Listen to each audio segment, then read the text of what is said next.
Corona ने हमारे संपूर्ण विश्व को नीचे की ओर ले जाकर धकेल दिया, पर संपूर्ण देशवासियों ने जब भगवान शंकर की आराधना, एक लोटा जल और श्रावण के महीने की शिवरात्रि की पार्थिव पूजन करी और अपना संघर्ष, अपनी मेहनत, परिश्रम सबने जो करना प्रारंभ करा, तो आज हमारा भारत फिर उन्नति की ओर बढ़ गया। ऐसे हैं जो आज भी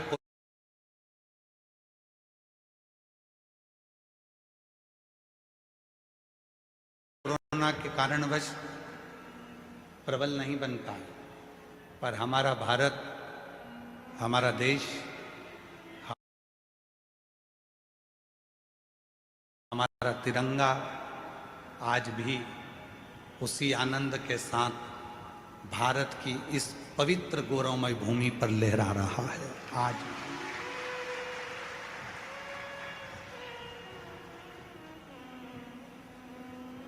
कोरोना के बाद कई देश ऐसे हैं, आप लंका को देख लो, आप अन्य देशों को देख लीजिए जो इनकी हालत खराब हो गई कोरोना के बाद।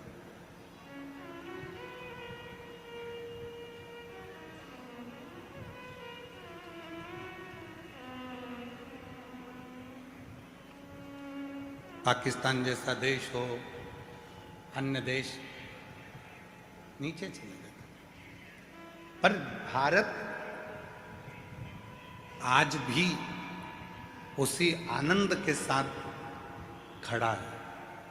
उसका कारण केवल एक है, आपकी मेहनत, आपका परिश्रम, आपकी लगन और राष्ट्र के प्रति आपका समर्पण और शिव के प्रति आपका विश्वास।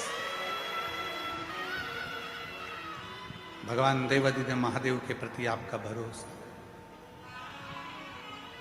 विश्वास। और शंभु शरणे पड़ी मारो घड़ी रे दुख काटो दया करी ने दर्शन आपो। शंभु शरणे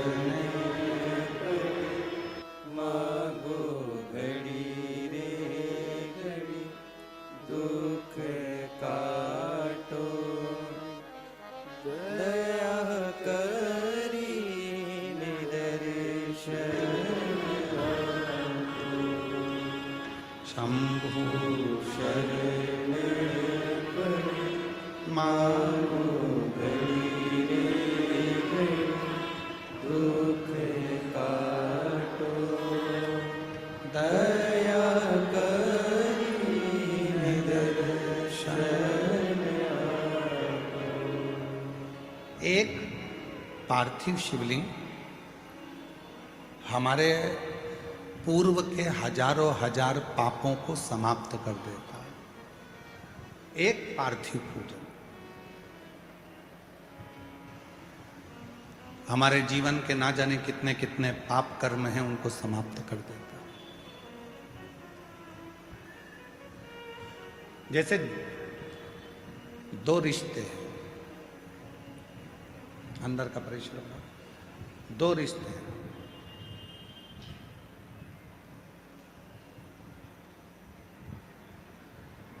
एक आपका परिवार से रिश्ता, इसकी एक उम्र होती है।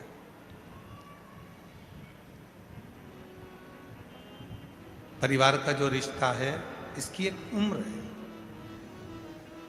जन्म लिया, रिश्ते बन गए, माँ बाप, बहन भाई, बुआ फूफा, मामा मामी, मौसा मौसी, काका काकी, ताऊ ताई, नाना नानी, ये सारे रिश्ते बने। ये सब रिश्ते, इनकी उम्र है। ये रिश्ते कब तक रहेंगे? जब तक आप जिंदा हैं, फिर ये रिश्ते समाप्त।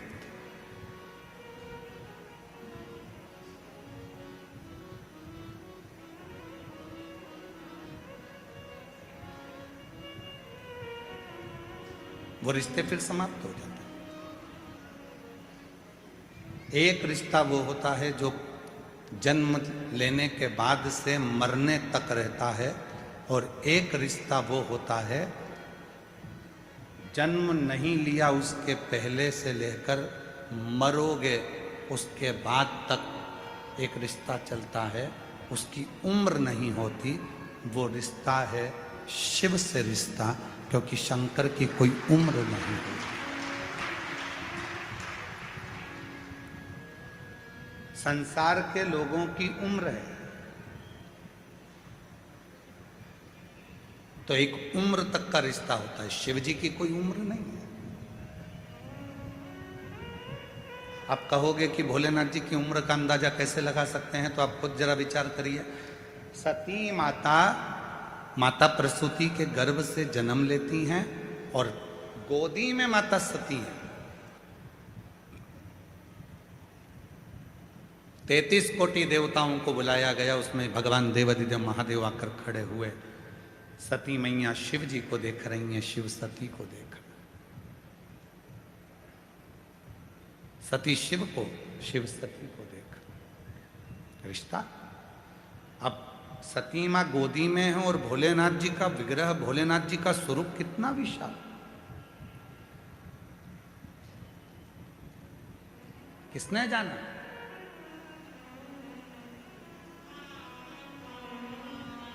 महाराज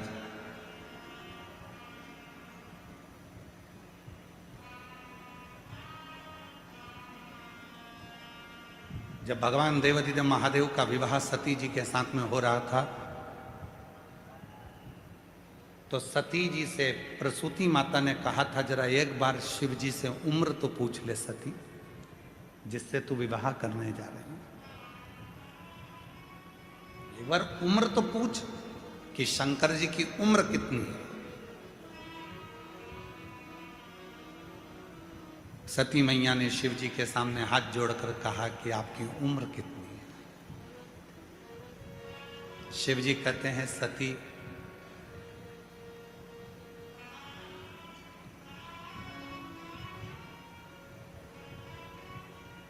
ए सती, तेरे 88 लाख जन्म तो मैंने अपनी आंखों से देखे हैं। कितने जन्म? 88 लाख जन्म तेरे मैंने अपनी आंखों से देखे हैं, और तेरे पिता के करोड़ों करोड़ों जन्म मैंने नेत्रों से देखे हैं। अब तू अंदाजा लगा ले कि मेरी उम्र कितनी हो। और दक्ष प्रजापति के पिता को भी लेकर आओ, और उनके करोड़ों जन्म मैंने देखे हैं। और दक्ष प्रजापति के पिता दादाजी को भी लेकर आऊं, उनके करोड़ों जन्म मैंने देखे हैं।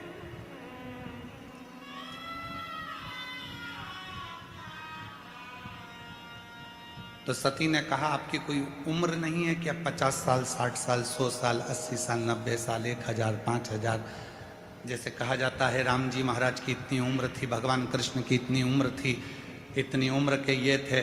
तो क्या आपकी कोई उम्र नहीं? आपकी कोई उम्र नहीं।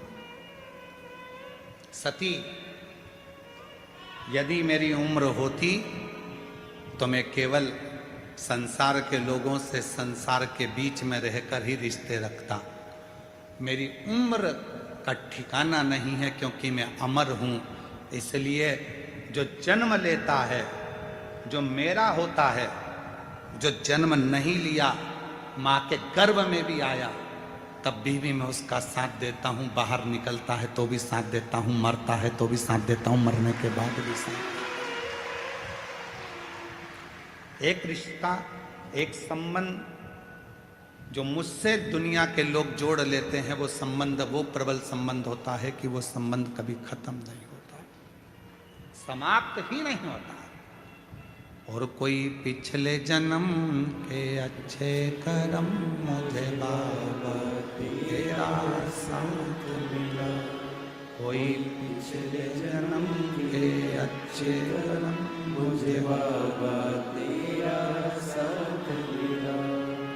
जहाँ सारी दुनिया झुकती है, जहाँ सारी दुनिया झुकती है, मुझे वो आली दरबार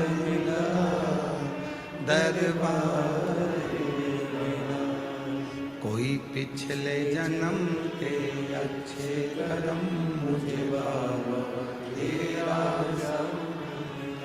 कोई पिछले जन्म के अच्छे कर्म मुझे बाबा तेरा। जिसने जान लिया, जिसने वेद को शास्त्र को पढ़ा है, ध्यान करा है, स्मरण करा है, वो जिंदगी में पहचान गया कि शिव है क्या।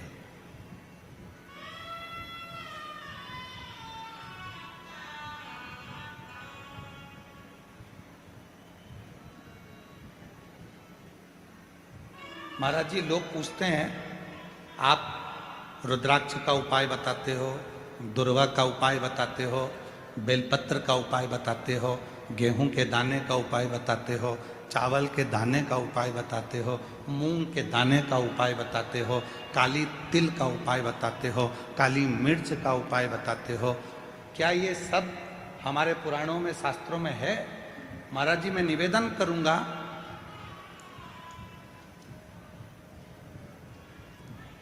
फ्रांस के राजा नेपोलियन ने अपनी वाणी में एक शब्द कहा।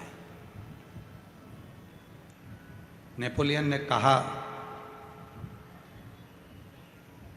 कि धरती पर मनुष्य जन्म लेने के बाद तुम्हें जो चाहिए वो तुम्हें मिल सकता है। कैसे?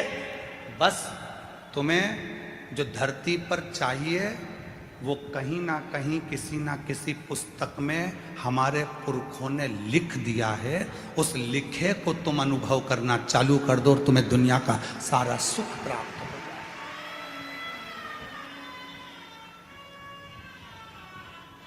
महाराज,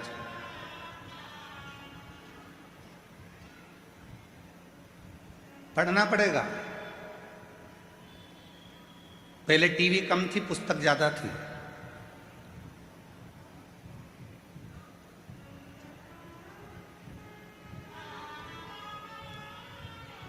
पहले टाकीज कम थे, लाइब्रेरी ज्यादा थी। पहले लैपटॉप कम थे, पुस्तकें ज्यादा थी। पढ़ना पड़े, पढ़ो, अध्ययन करो, एक एक पुराण का अध्ययन करो, पढ़ो। और जिस दिन तुमने पढ़ना चालू कर दिया, हम फिर कहेंगे गीता प्रेस गोरखपुर की सारी पुराणे अपने घर में ले आओ, रोज प्रतिदिन एक एक पुराण का अध्ययन करा करो कि सियोर वाला बाबा दुर्वा चढ़ाने का बोला है तो कहाँ से बोला है, उसको पढ़ो, मिलेगा तुम्हें। अध्ययन करो,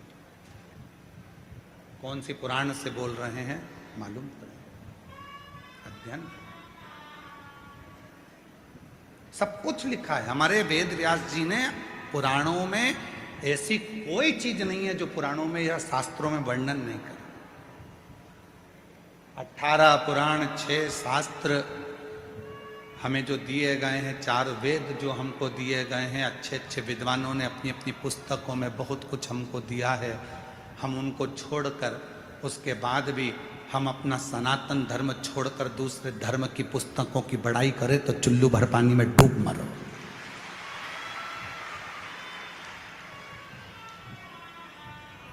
अपने सनातन धर्म की पुस्तकों को छोड़कर, 4 वेदों को छोड़कर, 6 शास्त्र को छोड़कर, 18 पुराणों को छोड़कर, और हमें दूसरा धर्म यदि पसंद आ रहा है कि उनकी उसमें ये लिखा था तो उनके उसमें ये लिखा था तो उनके उसमें ये लिखा था। हमारे पुराणों में, हमारे शास्त्रों में, हमारे वेदों में कम लिखा है।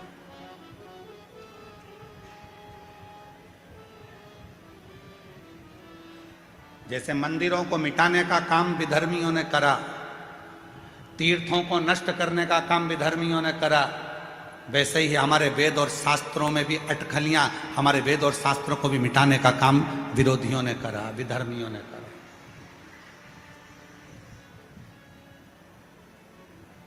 पढ़ता नहीं है व्यक्ति, बस कह देता सीहोर वाले महाराज जी ने कहा था, ये करा वो करा। सीहोर वाले महाराज जी ने बोला था कि बेलपत्र को ऐसे चढ़ाना, ऐसे एक बेलपत्र की डंडी की दिशा की भी मूलता रहती है कि डंडी कहाँ रखना।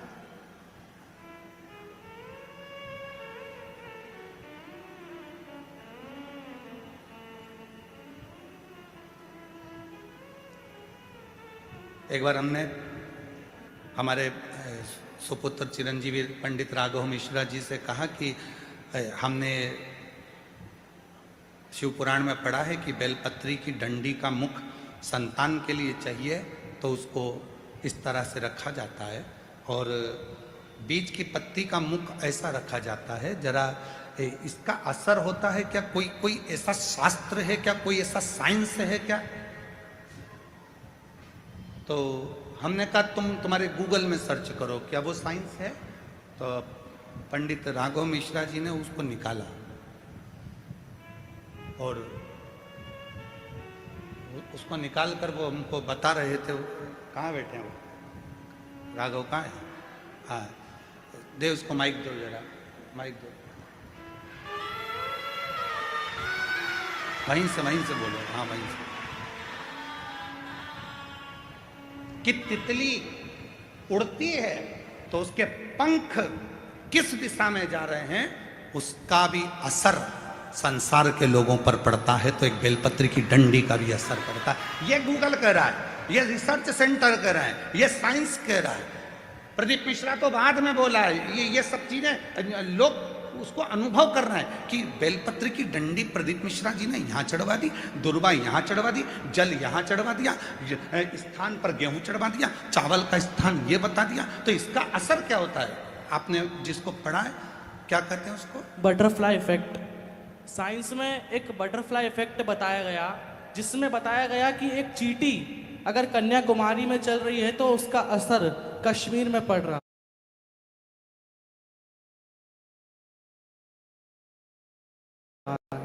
जोरदार ताली बजाकर साथ में बोलिए। चींटी कन्याकुमारी में चल रही है तो उसका असर, वो कहे बटरफ्लाई इफेक्ट। ये एक रिसर्च सेंटर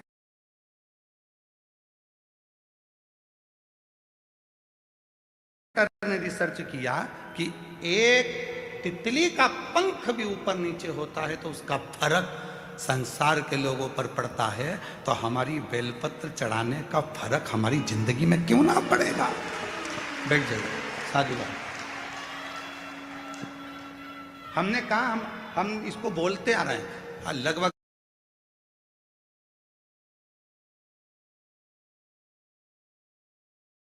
हमको बोलते इन सब चीजों को सालों हो गए। तो जरा अब इस पर साइंस कितना काम कर रहा है वो देखो, साइंस काम कितना कर रहा है वो देखो।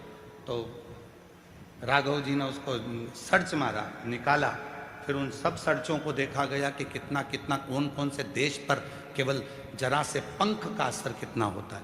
फूल की दिशा, आज दुनिया के लोगों को तो भगवान को फूल चढ़ाना भी नहीं आता।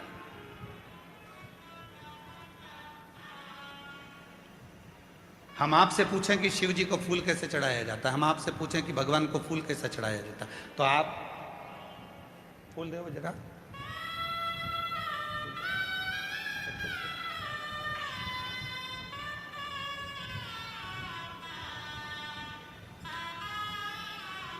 आप और हम फूल कैसे चढ़ाते हैं? शंकर जी पे या देवता पे फूल ऐसे चढ़ाएंगे कि फूल का जो मुख है वो अपनी ओर रखेंगे, अपनी ओर। और डंडी का मुख कहां रखा? भगवान की ओर। क्योंकि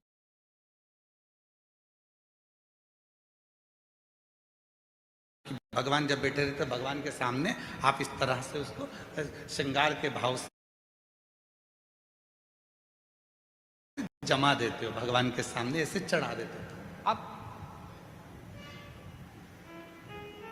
भगवान है यहां, फूल चढ़ा रहे हो, मुख उधर और भगवान बैठे इधर।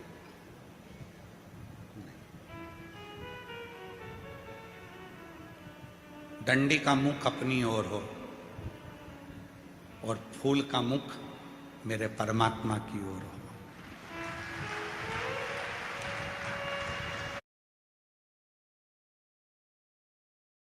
परमात्मा किसी को दिया जाता है तो उसको डंडी से नहीं दिया जाता, उसको पुष्प का अग्रभाग दिखाया जाता है। जब फूल का आगे का भाग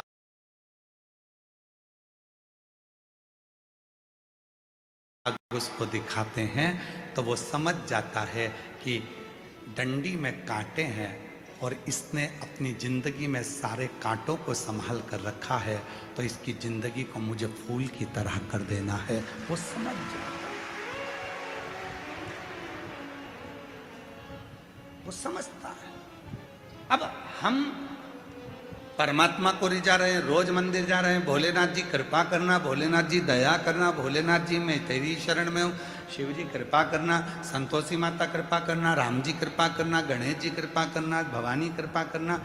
सबने भगवान के सामने फूलों को जमा दिया, श्रृंगार कर दिया, पर फूल का मुख परमात्मा की ओर नहीं करा।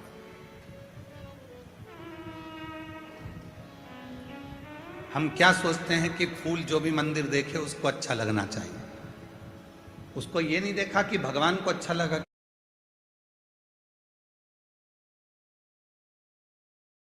नहीं लगा, अपने को अच्छा लगना चाहिए। और फल हमें मिला नहीं, पूरी जिंदगी हो गई। 3 चावल के दाने का महत्व हमने पहले कहा था। एक रात्रि को 9:15 पर करने वाला उपाय हमने पहले कहा था। आज दुनिया के लोग वो रात्रि के 9:15 वाला जब उपाय करते हैं तो उनको उसका फल क्यों मिलता है? एक पत्र आया, अभी हम पत्र ज़्यादा पढ़े नहीं क्योंकि थोड़ा समय ज़्यादा हो गया था। 2 पत्र पढ़े हैं, तो अभी पढ़ेंगे जब बीच में कहीं भजन वजन आएगा तो उसमें हम पढ़ लेंगे। तो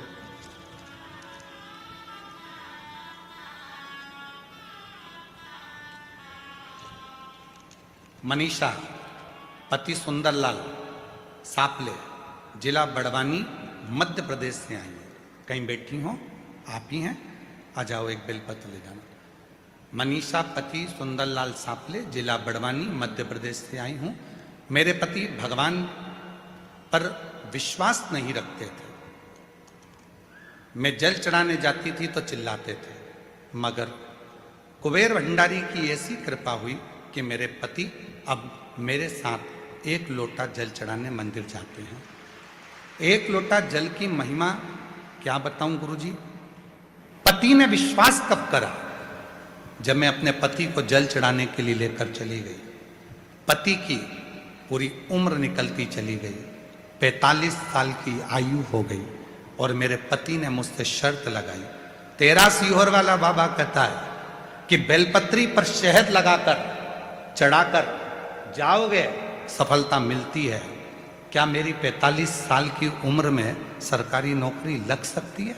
पत्नी ने कहा वो सीहोर वाला बाबा नहीं है, शिव कथा करता है, तुम मेरे साथ आज चलो। पहली बार मेरा पति शहद की बेलपत्र लेकर शिव के मंदिर गया। बेलपत्र चढ़ाने का तरीका जो आपने बताया था वैसा की वैसा ही करा और आज मेरे पति की 45 वर्ष की आयु में सरकारी नौकरी लग गई। मैं बाबा को यहाँ धन्यवाद देने के लिए 45 वर्ष की आयु में मेरे पति की सरकारी नौकरी लग गई। मैं बाबा को प्रणाम करने आई हूँ। और दूसरी बात कहना चाहती हूँ, आप कहते हो गेहूं के दाने अशोक सुंदरी वाली जगह पर चढ़ाने से वैभव बनता है। मैंने बाबा को गेहूं के दाने चढ़ाए, जिससे 3/12/2025 को बाबा की कृपा से, आज बाबा की करुणा से मेरा खुद का 2 मंजिल का मकान बन गया। मैं बाबा को धन्यवाद देने के लिए।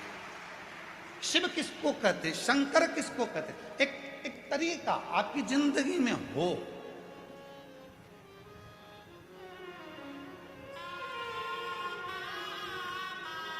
हमारा चिकित्सा विभाग कहता है दूध पीना है तो दूध को पीने के लिए खड़े होकर पिया जाता है और पानी को पीना है तो बैठकर पिया जाता है, शरीर के लिए ठीक हो। उसी तरह शिव को जल चढ़ाने का भी तरीका होता है तो शंकर को पुष्प चढ़ाने का भी तरीका होता है, तो शंकर को चावल का दाना चढ़ाने का भी तरीका होता है। ये दुनिया के लोग जितना विरोध करना है इनको करें, पर उस विरोध का हल जब निकलेगा जब आप खुद अपनी पुराणों में अध्ययन करोगे कि सियोर वाले महाराज ने बोला, तो बोला कहां से, उसका अध्ययन करो, उसको पढ़ो।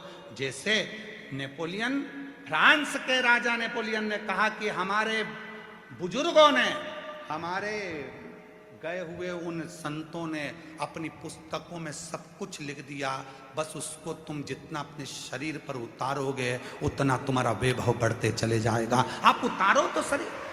हम केवल मोबाइल तक रह गए, हम केवल लैपटॉप तक रह गए, हम केवल टीवी तक रह गए, पर हम पुस्तकों को छोड़ दिए, हमने पढ़ना छोड़ दिया, हमने अध्ययन करना छोड़ दिया।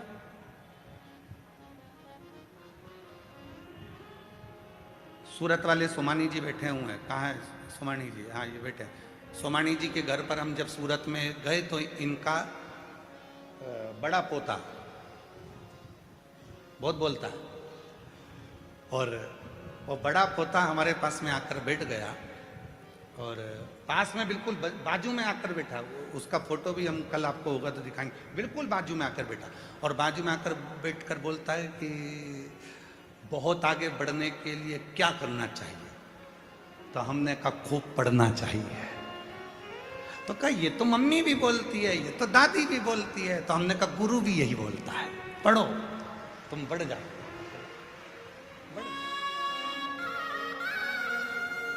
आगे बढ़ने की सबसे बड़ी कुंजी, चाबी है तुम्हारा पढ़ना। केवल विरोध करना नहीं, उसको पढ़ो।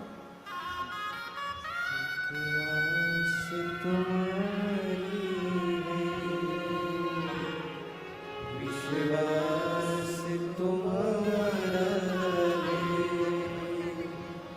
भोले बाबा सुन भी लो, ये मेरी कहानी है।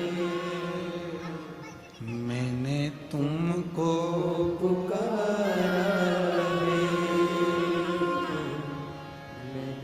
तुमको पुकारा है, भोले बाबा सुन भी लो,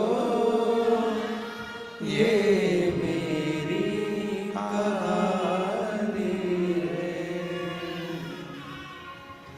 बाबा का स्मरण तरीका होता है, बेलपत्र चढ़ाने का तरीका होता है, पुष्प चढ़ाने का तरीका होता है, जल चढ़ाने का तरीका होता है, भगवत भजन करने का।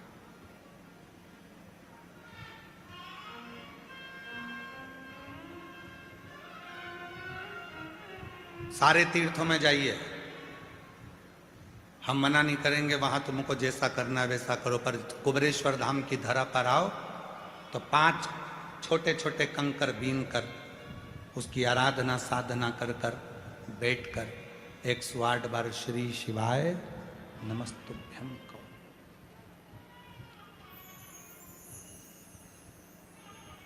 एक कंकर को अपने साथ ले जाओ, 4 कंकर छोड़ जाओ,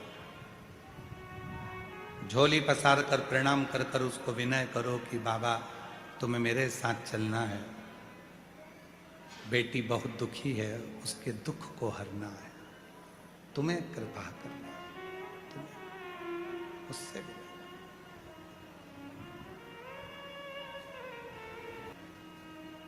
और मेरे बाबा दया करना, मैं तेरे भरोसे, मेरे बाबा दया करना, मैं तेरे भरोसे, ना घर के भरोसे हूँ, ना परिवार के भरोसे हूँ, ना घर के भरोसे हूँ,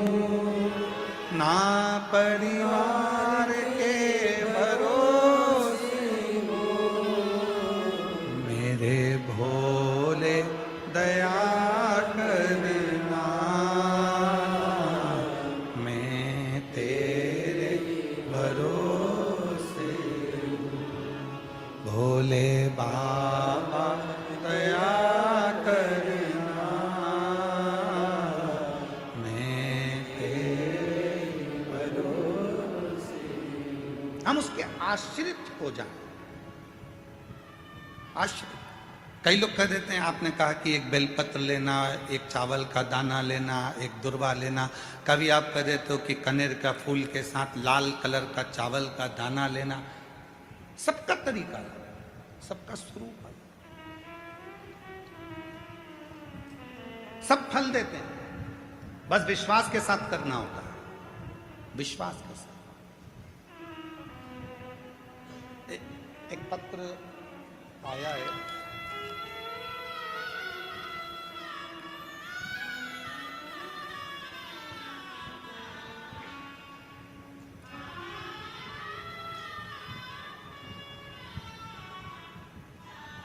मेरा नाम कल्पना भागचंद कदम, मोबाइल नंबर मेरा ये है, छत्रपति संभाजी नगर महाराष्ट्र से आई हूं।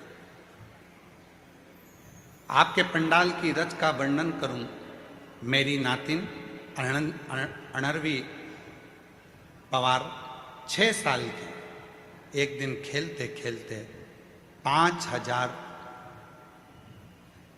फीट गहरे पानी के टंकी में गिर गए। सूचना घर वालों को नहीं, बेटी को ढूंढ रहे हैं, कहां चली गई। बच्चा अंदर पड़ा है, किसी को नहीं मिल रहा। ढूंढते ढूंढते 10 मिनट, 15 मिनट, 20 मिनट हो गए और वो बच्ची मिल नहीं, थक। तब सूचना मिली कि पानी की टंकी में वो लड़की गिर गई और प्राण उसके लग रहा है कि चलेगा। पूरा घर, कहीं बैठी हों, छत्रपति संभाजी नगर से, मेरा नाम कल्पना भागचंद कदम, छत्रपति संभाजी नगर से मोबाइल नंबर है, आ सकते हैं। सूचना मिली कि वो तो अब हाथ से निकल। माँ रोती बिलखती, क्या करती, करती क्या? अगर बच्ची आई हो तो उसको ला सकते हैं। जवाब दे दिया, चली गई, हो गई पूरी। मां रोती रोती शिव के मंदिर में गई और भगवान शंकर को जल चढ़ाकर उसका पानी, अब पानी में तो डूबी थी और पानी ही चढ़ा के लिए और लाकर बेटी का मुख खोलकर, उसके शरीर में पहले कितना पानी भरा था, वो पानी उसके मुख में डालकर जो पेट को दबाना प्रारंभ करा, डॉक्टर से कहा कुछ तो करो, जो दबाया, हल्की सी हांपड़ी भराई, जो आधे घंटे से पानी की टंकी में पड़ी थी वो जिंदा निकल गई। ये शिव है, इसको शिव कहते हैं, इसको शंकर कहते हैं। याद आया उसको, सियोर वाला बाबा बोला था 1 लोटा जल सारी समस्या का हल है। याद आया, दौड़ पड़ी, मेरी बेटी मेरे हाथ से चली गई, दौड़। फिर कल वाली लाइन याद रखना, अरे भीड़ में तन्हा प्यास की गहराई में मुझे तुम याद आते हो, मुझे तुम याद आते हो। भीड़ में तन्हाई में प्यास की गहराई में मुझे तुम याद आते हो, भोले तुम याद आते हो। याद आए, जिस समय उलझन में फंसे और उस समय पर वो परमात्मा याद आ जाए तो समझ लेना कि वो याद नहीं आया है, वो तुम्हारे दुख को हरने के लिए आकर खड़ा हो।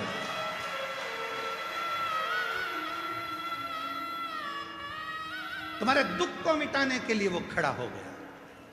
वो याद नहीं आया, वो स्वतः आया, स्वतः। रोते नहीं, अब खुश हो जाओ। अभी तो बापा ने दे दी बात, रोते नहीं, आंसू बचाओ। अच्छा आंसू खुश। शंभू प्रणाम करो बाबा। यही बेटी है जो आधे घंटे तक पानी की टंकी में पड़ी रही है। पानी शिव है, वो शंभू है, उसको शिव कहते हैं। ले प्रणाम करो।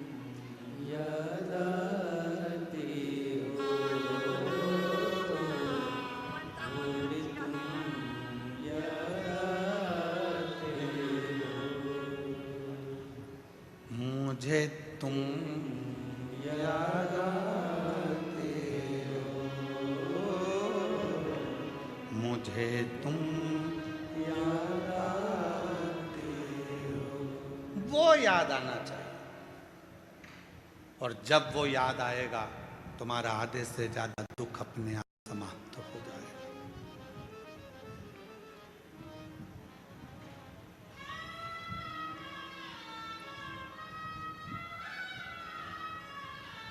उसको याद किया, वो सामने होगा। शिव पुराण केवल पुराण नहीं है, शिव पुराण विश्वास है, शिव पुराण भरोसा है, शिव पुराण दृढ़ता है। शिव के मंदिर में केवल जल चढ़ाने नहीं, शंकर जी के मंदिर में विश्वास लेकर जाना प्रारंभ करिए, शिव आपके सम्मुख में होंगे। मेरा शंकर भगवान ये नहीं देखेगा कि तेरा जो दूध शिव जी पे चढ़ा रहा है वो कितना गाढ़ा है।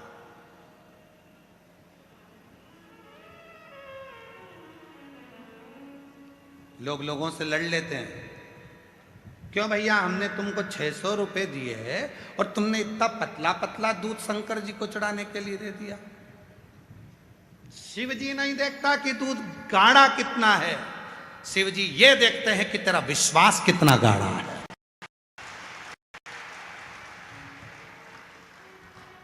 क्यों? धनियाबाई की कथा का स्मरण करिएगा। गीता प्रेस गोरखपुर के कल्याण अंक का धनियाबाई का एक प्रसंग आता है। एक हरियाणा की रहने वाली धनिया जो शिव के मंदिर जाती थी, पूरे गांव के लोगों के पास में गाय भैंस सब थी, धनिया के पास में कुछ नहीं था। कल्याण का ये अंक और कल्याण अंक का ये विश्वास की कथा जरा ध्यान दीजिए। धनिया के पास में ना गाय थी ना भैंस थी, कुछ भी नहीं था, क्योंकि धनी नहीं था तो होगा क्या। पर शिव की भक्ति बहुत थी, शंकर की भक्ति। और शिव भक्त की जो भक्ति होती है इसकी परीक्षा बहुत होती है। धनिया के पास कुछ,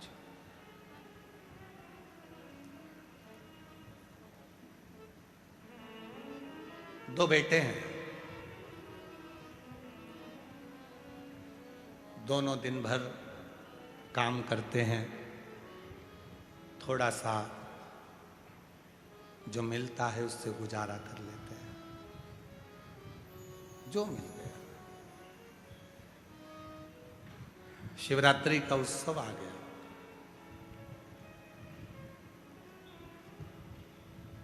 मंदिर के अंदर सारे मंदिर वालों ने निर्णय ले लिया कि कल बाबा को 1.25 कुंटल दूध चढ़ाया जाएगा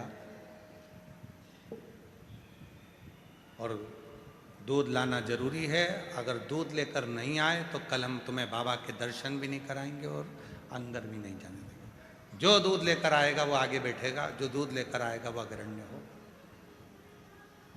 नहीं तो अंदर नहीं आना। दूध लाइए तो अंदर आइए। धनिया आज मंदिर नहीं गई। बेटों ने पूछा, मां तू मंदिर नहीं गई? क्यों? वो घर में दूध नहीं है ना, तो दूध नहीं है तो दूध से मंदिर का क्या मतलब? आज तो शिवरात्रि है, तुझे तो मंदिर जाना चाहिए। दूध नहीं है तो दूध से क्या नहीं, वो मंदिर में सब ने बात करी कि कल मंदिर में जल वही चढ़ाएगा या मंदिर में वही आएगा जिसके पास में दूध हो, और वो दूध लेकर आना, वो दूध लेकर आना। बेटे गए सेठ जी के यहाँ जाकर कहा मैं तुम्हारे यहाँ झाड़ू लगाता हूँ, थोड़ा सा दूध मिल जाता तो मेरी माँ मंदिर चली जाती। सेठ जी कहने लगे तेरा बाप रख के गया, तेरा बाप रख कर गया है क्या दूध? रत्ती भरना दिया है। दूसरे बेटे ने अपने सेठ जी से कहा सेठ जी थोड़ा सा दूध मिल जाता, मेरी माँ मंदिर चली जाती। काम कर, भीख मंगना है तो बाहर जा, यहां काम करता है ना, बस रोटी मिलती है ना, बस चल काम कर। दूसरा बेटा भी हताश हो गया। मां आज मंदिर नहीं गई, धनिया पूरा मंदिर में भीड़ लगी है और धनिया नहीं आई है। जितनी बेचैनी धनिया को शिव से मिलने की थी, उतनी बेचैनी मेरे कैलाश अधिपति शंकर को धनिया से मिलने की थी। उतनी बेचैनी वो लाइन फिर स्मरण में लाई है, तुझसे मिलने के लिए तेरी कसम, तुझसे मिलने के लिए तेरी कसम, एक मुलाकात जरूरी है सनम, एक मुलाकात जरूरी है सनम। धनिया घर में रो रही है, बिलख रही है, आज बाबा का दर्शन शिवरात्रि पर नहीं हुआ। शिवरात्रि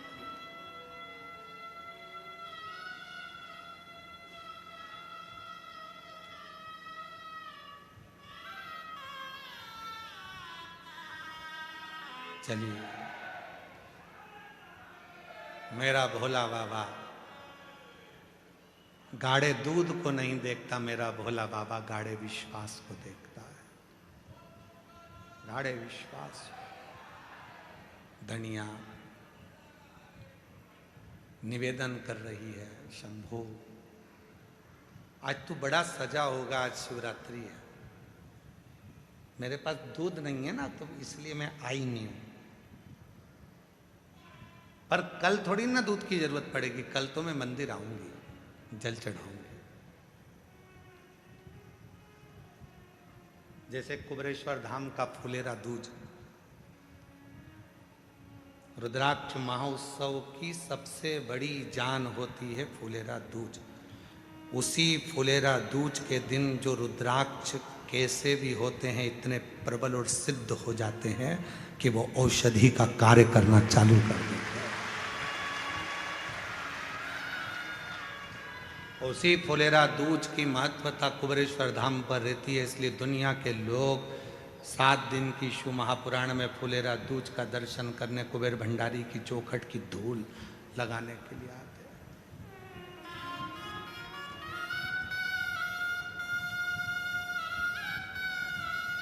और अब की बार तो बाबा ने बड़ी कृपा करी कि कथा के छठे दिन, जिसको हम लोग शिवरात्रि कहते हैं छठे दिन को, उसी दिन फुलेरा दूज भी पड़ रहा है 19 तारीख। तो कथा की जो शिवरात्रि है वो भी 19 तारीख को है और फुलेरा दूज भी 19 तारीख। फुलेरा दूज भी 19 तारीख।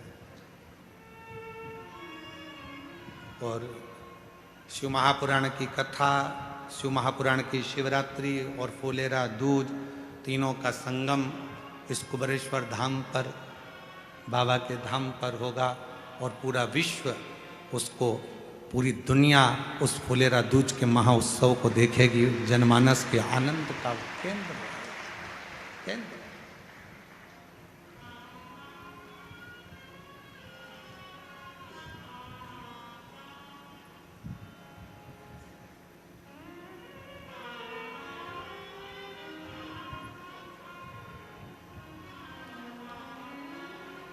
धनिया के मन में आया कि मैं कल आऊंगी, कल आऊंगी। आज तो दूध चढ़ना है ना, तो मेरे पास में है नहीं, मैं कल जरूर आऊंगी, कल पहुंचू। शिव जी से वो ऐसी बात कर रही है मन मन में। आप लोगों में से कई मेरी बहनें ऐसी हैं, कई मेरी जीजियां, कई मेरे जीजा, कई मेरी बेटियां, कई बेटा, कई मेरे बुजुर्ग माँ बाप ऐसे हैं जो बैठे बैठे भगवान से बात करते रहते हैं। बात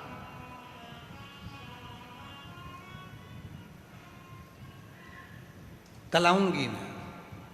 और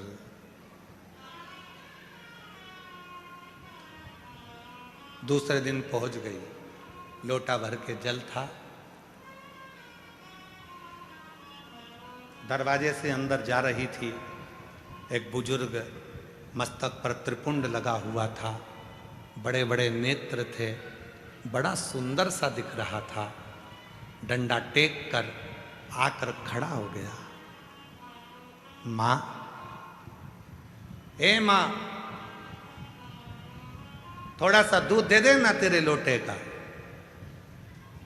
थोड़ा सा दूध तेरे लोटे का दे दी ना। धनिया कहती है, रे बाबा सटिया गया के, हरियाणा की भाषा है, सटिया गया है के?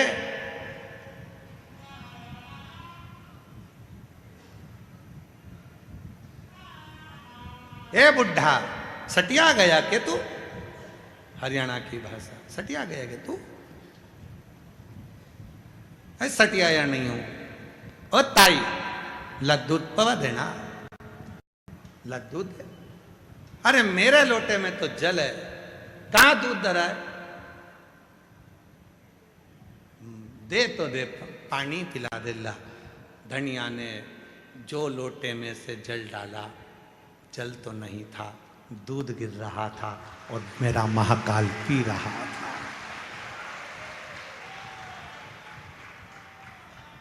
लोटे में से जल गिर रहा था और मेरा महाकाल पी रहा था।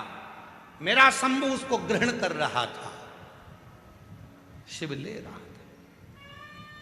धनिया की आंख से आंसू बह गए, दौड़कर मंदिर में पहुंच गई। शिव लिंग के सामने कहती है, आज तो तेरी ये बेटी ना दूध ला पाई ना जल ला पाई। शिवलिंग में से महाकाल प्रकट होकर कहते हैं, मैंने तो बाहर ही तुझसे दूध ले लिया था और जल।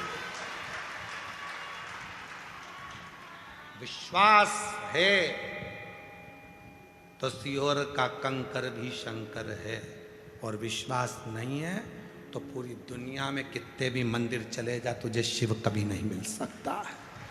शिव नहीं मिल सकता। मेरा वो घड़दानी, मेरा शंभू, मेरा त्रिकालदर्शी, मेरा कैलाशी, मेरा अविनाशी, मेरे शिव गाढ़ा दूध नहीं देखते। मेरे शंकर भगवान गाढ़ा विश्वास देखते हैं कि तेरे अंदर विश्वास कितना है, भरोसा कितना है, दृढ़ता कितना भरोसा, कितना विश्वास। और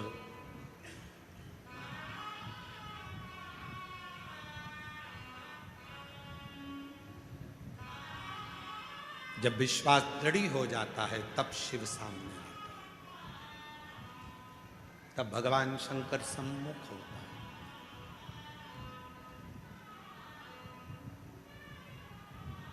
उसको पहचानने के लिए बहुत कुछ जरूरत नहीं है कि तुम बहुत सारा आडंबर दिखाओगे, बहुत सारा दिखावा करोगे तो शिव तुम्हारे सम्मुख में होंगे। शिव को कुछ नहीं, शिव तो सहज सरल, शिव शिव है।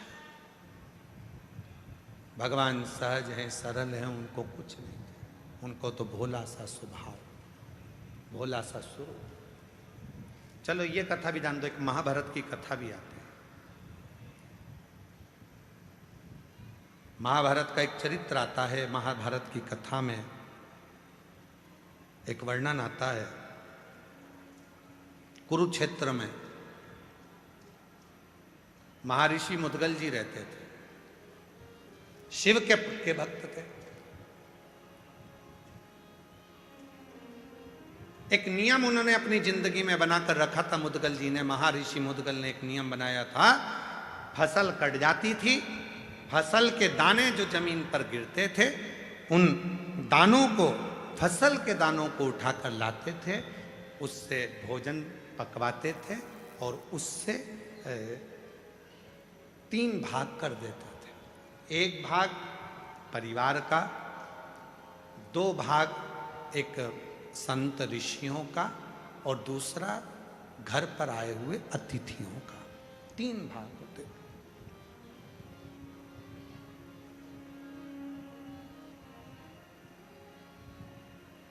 कुरुक्षेत्र में रहते थे मुद्गल जी, शिव के बड़े उपासक थे, शंकर की बड़ी भक्ति करते थे,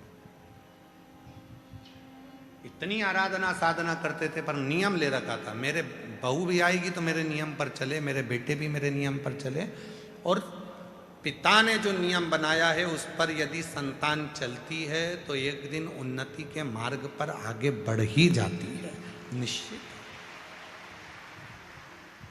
मुद्गल जी ने नियम बनाया, और मुद्गल जी ने क्या नियम बनाया कि जो भी जमीन पर अन्न गिरेगा उसका दाना लाएंगे, उसको पिसवा कर उसका अनाज बनाकर पकाकर 3 हिस्से करेंगे।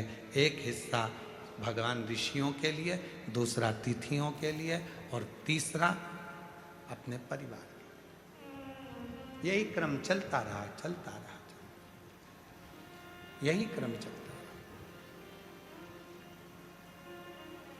अब बारी आई है मेरे भोले बाबा की परीक्षा की। शिव जी ने परीक्षा लेने के लिए एक ब्राह्मण का रूप ले लिया और मुद्गल जी के घर पहुंच गए। कब पहुंचे? जब पूरी पृथ्वी पर अकाल पड़ गया, अन्न का दाना ही नहीं होता, और अन्न का दाना ना होकर अकाल जब समाप्त हुआ तो लोगों ने अपनी जमीन को जोता है, तैयारी करी है और अन्न बोया है। उसमें से थोड़ा सा अन्न उठाकर लाए थे, थोड़ा सा मिला था, बहुत थोड़ा सा, उसके भी 3 हिस्से कर दिए गए थे। एक संत ऋषि के लिए, दूसरा तिथि के लिए, तीसरा अपने परिवार के लिए। और मिला कितना था? आज 3 महीने के बाद जो खाने के लिए भोजन मिला था उसमें केवल एक गासा, एक कोरा, एक टुकड़ा हिस्से में आया था। मुद्गल जी के हिस्से में, मुद्गल जी की धर्मपत्नी के हिस्से में, उनके बेटे के हिस्से में, उनकी बहू के हिस्से में केवल एक टुकड़ा अन्न का आया। एक टुकड़ा, इससे ज्यादा नहीं, केवल एक टुकड़ा।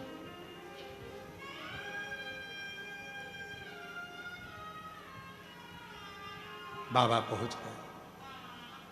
बहुत परीक्षा लेता है बाबा। कल आपको कथा में कहा था, सबसे पहले याद रखना, शिव तुम्हें धन नहीं देंगे, दौलत नहीं देंगे, संपदा नहीं देंगे। शंकर भगवान सबसे ज्यादा तुमको क्या देंगे? तुम्हें प्रखर, प्रबल धैर्य धारण करना तुम्हें सिखा देंगे, तुम्हें मजबूत कर देंगे।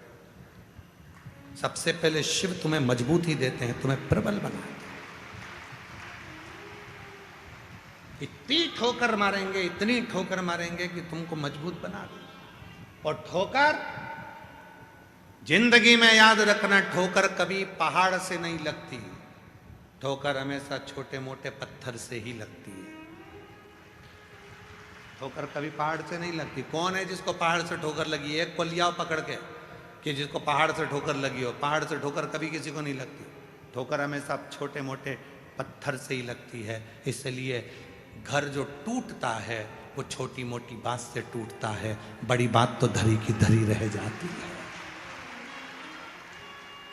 बहुत बड़ी बड़ी बात निकल जाएगी, बहुत बड़े बड़े काम निकल जाएंगे, बहुत बड़ा बड़ा समय निकल जाएगा, पर छोटा सा समय व्यक्ति को झंझोड़ कर रख देता है। वो छोटा सा, क्योंकि ठोकर छोटे पत्थर से ही लगती है, छोटे पत्थर।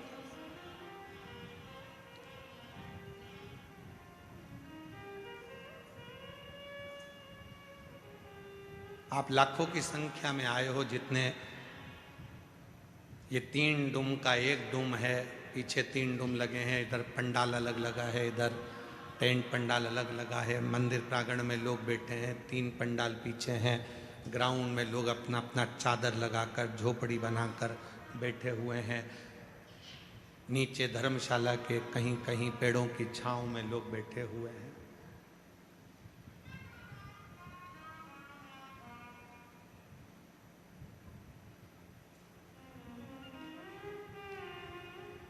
हमको उम्मीद नहीं थी कि तुम इतने लाखों की संख्या में तुम यहां पहुंच जाओगे।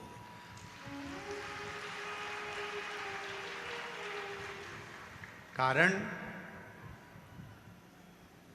अब की बार हमने कथा में बहुत कम मात्रा में निमंत्रण दिया। क्यों? क्योंकि व्यवस्थाएं करने में हमको लग रहा था कि ये पहले रुद्राक्षोत्सव वहाँ होता था, जगह छोटी पड़ती थी, फिर करा, व्यवस्थाओं को बढ़ाते बढ़ाते आज इस ग्राउंड को भी कहीं अहंकार होगा तो वो भी टूट गया, जो आप इतनी संख्या में पहुंचे हो गागर में सागर।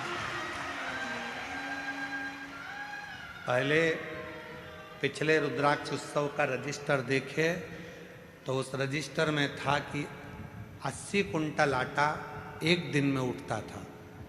आज का रजिस्टर यदि आप चेक करेंगे तो 250 कुंटल आटा एक दिन में उठ रहा।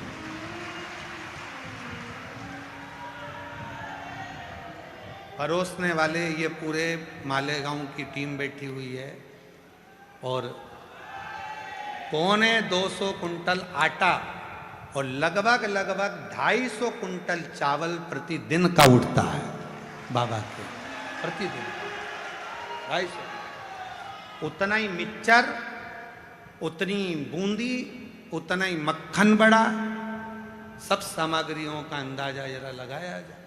और आप लोगों ने गागर में सागर भर दिया। समिति ने भी पूरी व्यवस्थाएं कि शौचालय आपको मिले पक्का, कहीं इधर उधर भटकना ना पड़े, जीजियों आराम से स्नान कर सकें। 5 रुपए की पानी की बोतल, पीने के पानी के लिए बड़े बड़े, जो हमने पहले कहा था कि नगर पालिकाओं में बड़े बड़े आरओ के पॉइंट लगते हैं, ऐसा केवल कुबरेश्वर बाबा के भक्तों के लिए, बाबा के लिए लगाया है। ऐसे चार्जिंग पॉइंट, पार्किंग स्थल समिति की ओर से निशुल्क, पानी निशुल्क, भोजन निशुल्क, ठहरना आपका निशुल्क, सब शिव भक्तों की है, शिव भक्तों को लगा। भक्ति है।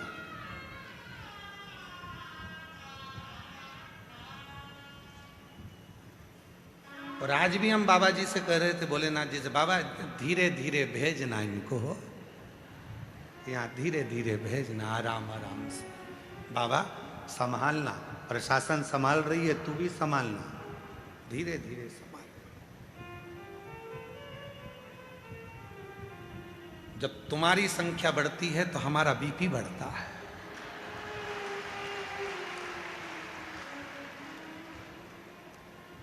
लोग पूछते हैं, महाराज जी आज तुम्हारा चेहरा उतरा है, ये बढ़ गए हैं।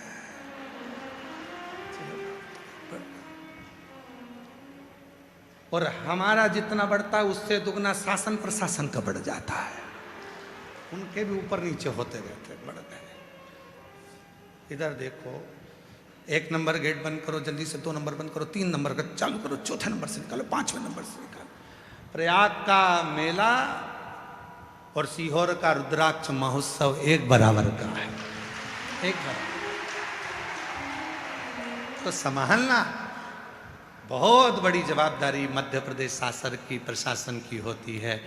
आज मैं पुनः मध्य प्रदेश सरकार को, मोहन सरकार को बहुत साधुवाद देता हूं, जिन्होंने बहुत सुचारू रूप से इसको संभाला। प्रशासन, सीहोर प्रशासन बहुत संभाल रहा है, बहुत समिति कर रही है, पर साथ में प्रशासन सब संभाल। और मेरे नगर के सारे पत्रकार बंधु, सोशल मीडिया, इन सबको साधुवाद देता हूं, जिन्होंने इतना स्तंभ के साथ में इस कार्यक्रम को संभाल कर रखा है। रोज बहुत प्रतिदिन सद्विचारों से, सद्बुद्धि से, सदानंद के साथ इसको प्रेषित किया है।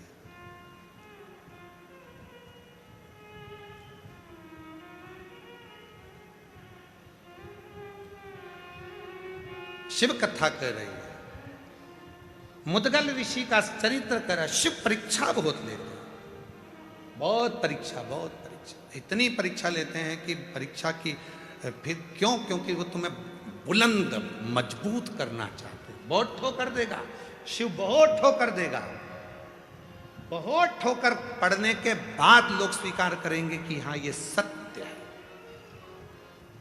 बहुत ठोकर पड़ेगी तब स्वीकार करेंगे। पहाड़ से किसी को ठोकर नहीं लगती, पत्थर कंकर से लोगों को ठोकर लगती है। इसलिए याद रखना, छोटी छोटी बातों से ही घर टूटता है। छोटी बातों को इधर से सुना, उधर से निकाल दिया। परिवार को लेकर चलो, एक दूसरे के होकर चलो, मजबूत होकर चलो। एक बहुत बड़ा वायरस आज दुनिया में आ गया है, कोरोना से भी बड़ा है।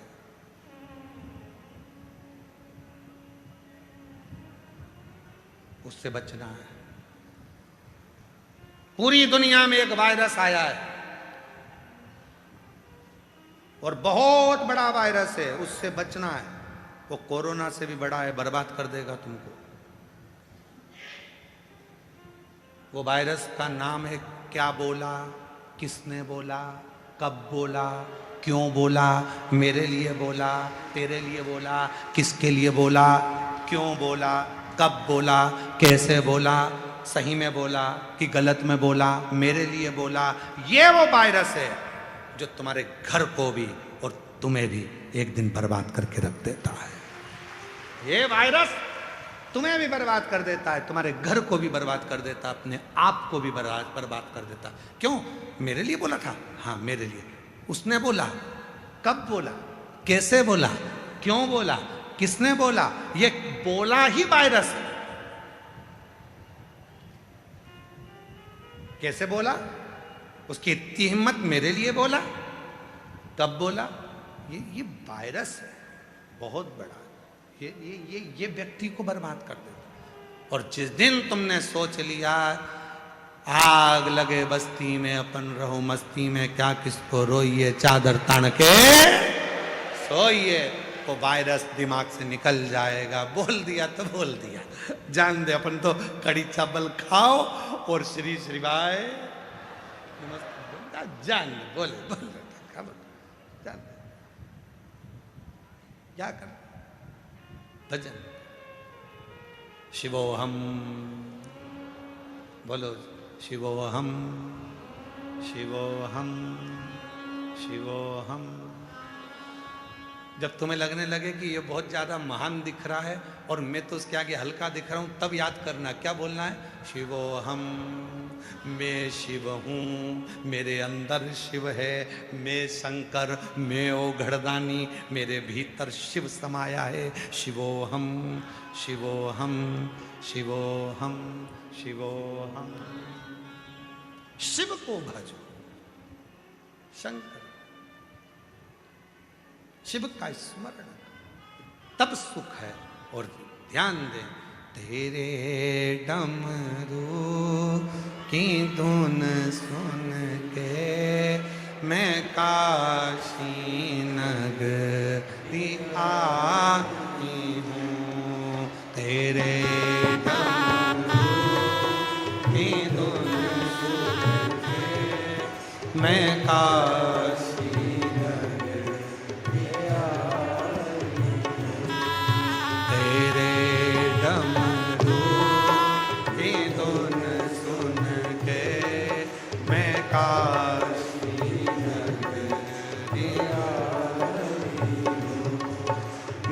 काशी नगरी आई हूँ, मैं काशी नगरी आई हूँ, मैं काशी नगरी आई हूँ, मैं काशी नगरी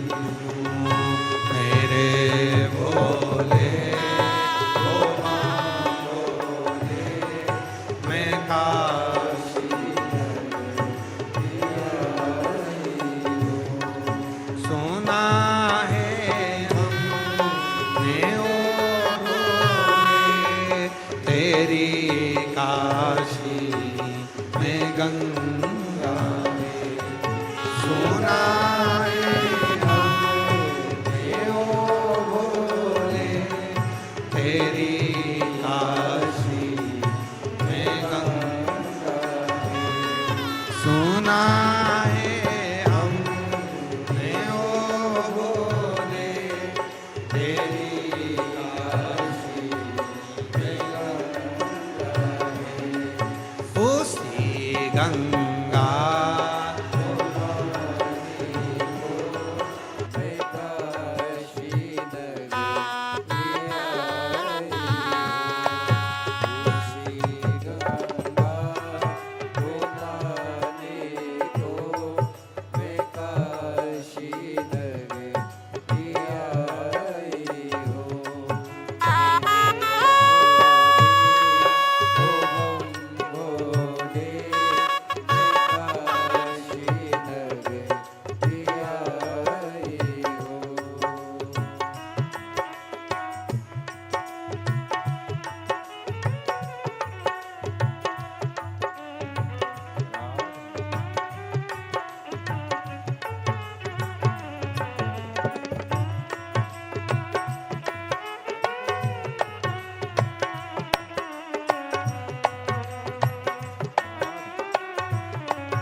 में मुक्ति है सुना है हमने ओ भोले तेरी काशी में मुक्ति है सुना है हमने ओ भोले तेरी काशी में मुक्ति है सुना